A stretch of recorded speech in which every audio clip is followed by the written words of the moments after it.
Testing 1, 2, 3.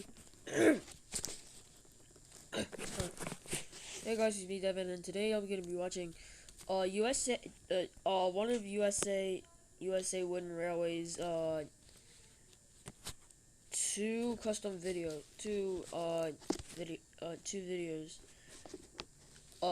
that they're basically custom and I wish they were put on eBay.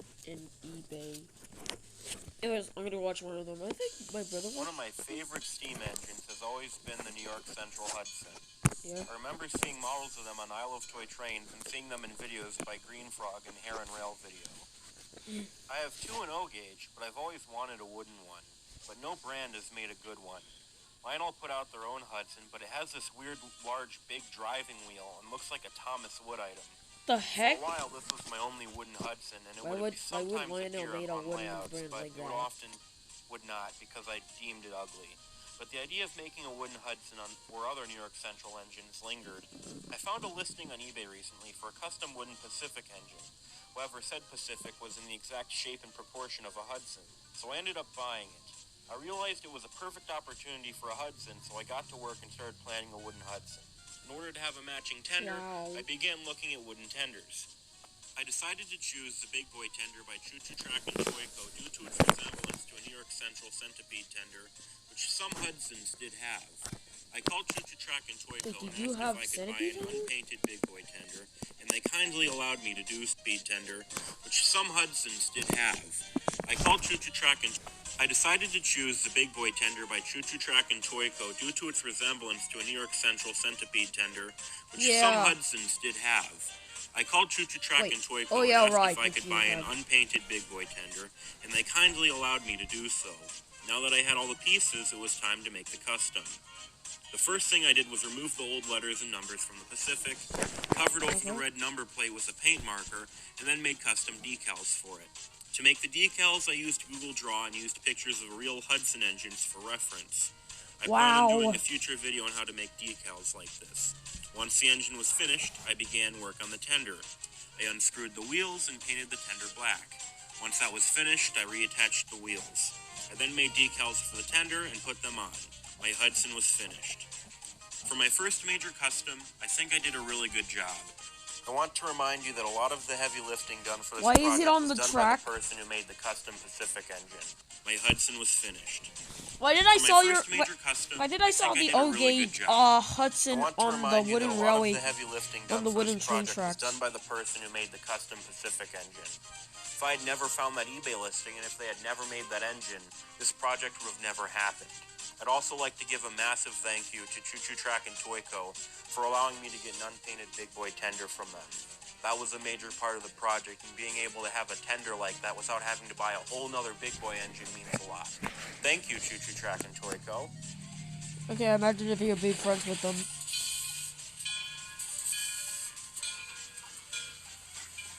Live long the Hudsons.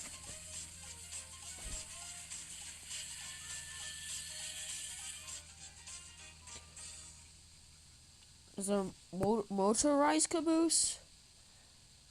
Now, before this video ends, I do want to bring up something important. As this video is about a New York Central Hudson, I want to make you aware of a common myth about these engines. You have probably heard people online say something along the lines of, "President of the New York Central, Alfred E. Perlman, was an evil man who hated steam engines and scrapped all the New York Central Hudsons. It's all his fault."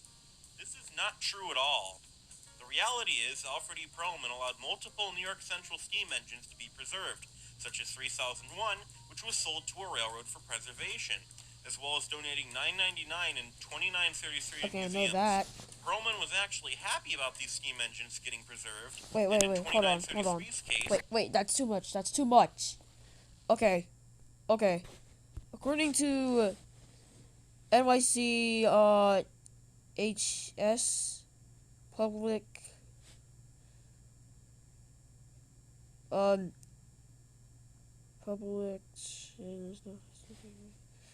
save the full story of the Mohawk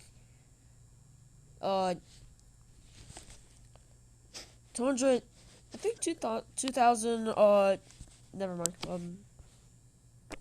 Let's search up the Mohawk. Oh, wait, no, wait. Hold up. No, not this.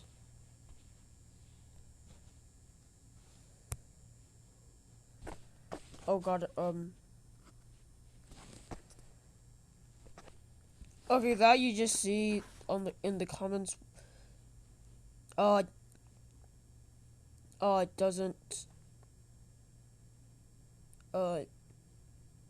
Whatever.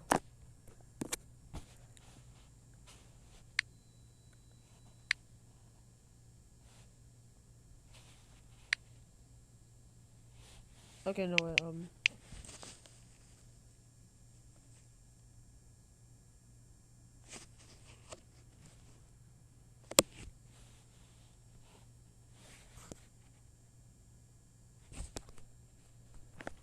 Okay, I looked up, the Mohawk, locomotive.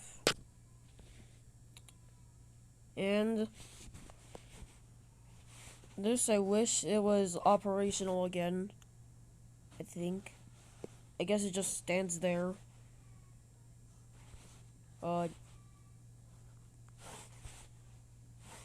god, not this, I think it just still stands there today.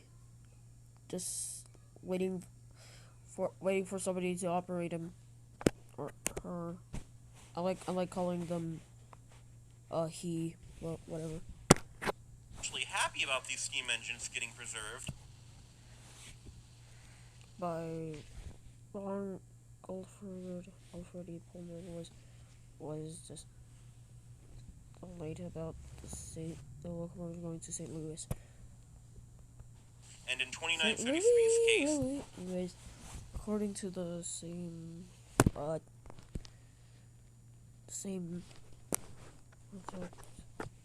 when Pullman was asked about 999 by the Museum of Transportation due to 999 already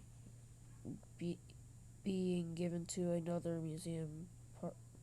Pullman often offered him the blah blah blah. Whatever. Let's continue. Gave it to a museum that wasn't even seeking it out. He even attended the event celebrating their preservation. Does this sound like a man who hates steam engines? No, of course not. The real reason the Hudsons were scrapped was simply because when the New York Central withdrew the Hudsons, the New York Central was losing millions of dollars.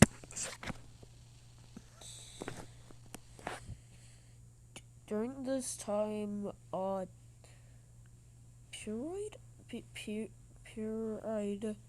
New York Central was facing closures against grown overbuilt roads and airports. Railroads then also faced a lot of outdated regulations from the previous century. Thousands caused money problems of the New York Central. Scrap value of the engines helped keep the company running. There wasn't some evil plan to scrap them. It was just poor timing. Alfred E. Pullman doesn't deserve to have his legacy ruined because of internet rumors. Angrily blaming the man for something that wasn't his fault won't bring the Hudsons back.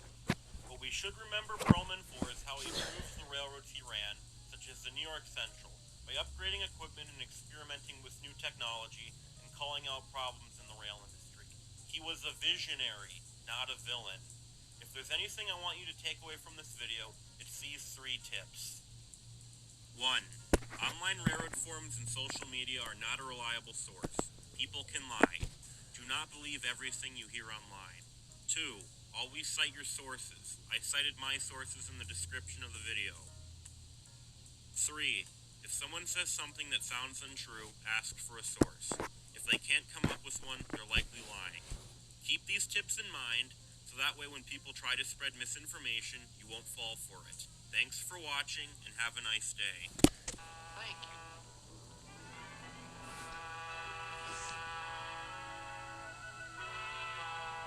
Okay, that was nice. Next video. Please. Okay, let's go to this one. Hello, everyone, USA Wooden Railway here.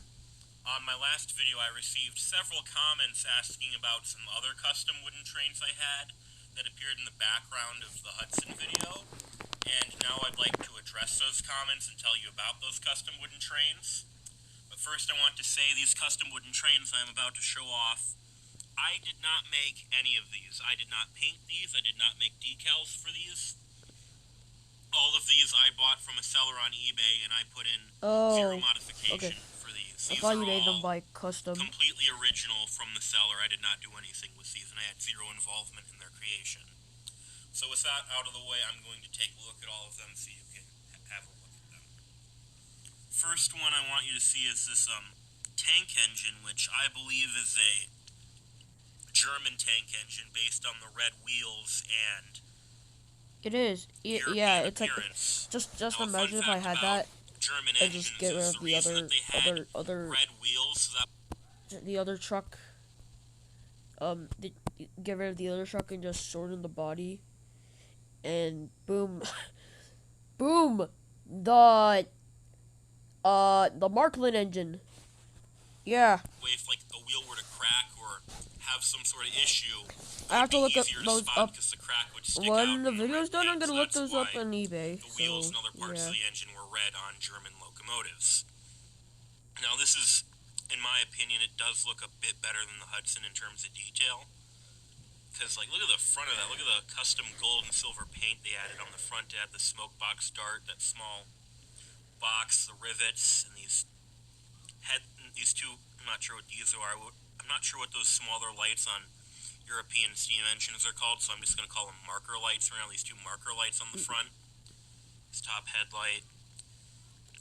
This very, very detailed funnel, which is just carved beautifully, as well as these, I'm not sure what this is on top. Like this right here, I'm not sure what that is, but that's very detailed, all the domes. These pieces at the back. This thing is just very, very detailed for a wooden train, and I am very impressed. So that's the first wooden train. I quite like it. Even though it's not American, this channel is focused on American wooden trains, but every once in a while I will look at wooden trains that are from other countries. Next engine is this logging engine. Now, I am not fully sure what type of engine this is. It kind of looks like a Rio Grande, like, paint scheme on the cab and coal bunker, but this doesn't look like an engine the Rio Grande actually had. This looks like a, as I said, a logging engine. It could be a Shay, but Shays usually have the boiler off-center, except for that one Shay made for Henry Ford, because Henry Ford didn't like the off-center appearance. It could be like one of Ferdinand's base. But besides that, Shays usually have an off-center boiler. The Climax. It could be a Climax. So I'm thinking this is either like a Heisler or a Climax or some other type of obscure logging engine. And once again, the details on this are fantastic. Okay, I want to know what this is supposed to be. Kind of looks like a random Heisler locomotive. That was a random a random Shay. Hold on, let me look up what a Shay looks like. I mean a Climax. Yeah, sorry. I meant the Climax locomotive. Oh, it's these things. And Heisler? And a Heisler. I wanna know what that one is. Okay, I want to continue the video because I can't find it. And once again, the details on this are fantastic. Look at the funnel and bell, as well as what I think is a dynamo up there. You have the okay, I'm not sure if that's a dynamo or which it's just fantastic. I think that's a steam valve. It's also this headlight on the back. I mean the steam valve is right. Wait, hold on. Stop. I mean the steam valve is right there. That's the steam valve, and I'm not sure what that thing is. You know those things on boats that you always see. Yeah, that's what it looks like. Doesn't look like any ordinary dynamo I've ever seen in my life. Pipes painted on, which it's just fantastic for a wooden train. There's also this headlight on the back, facing the other direction. Unfortunately, the front headlight was snapped off by the previous owner. I wonder why. It's a very, very amazing. I wonder why that was snapped up for a minute, because I didn't even see that for a bit. In my collection. Let's get these out of the way.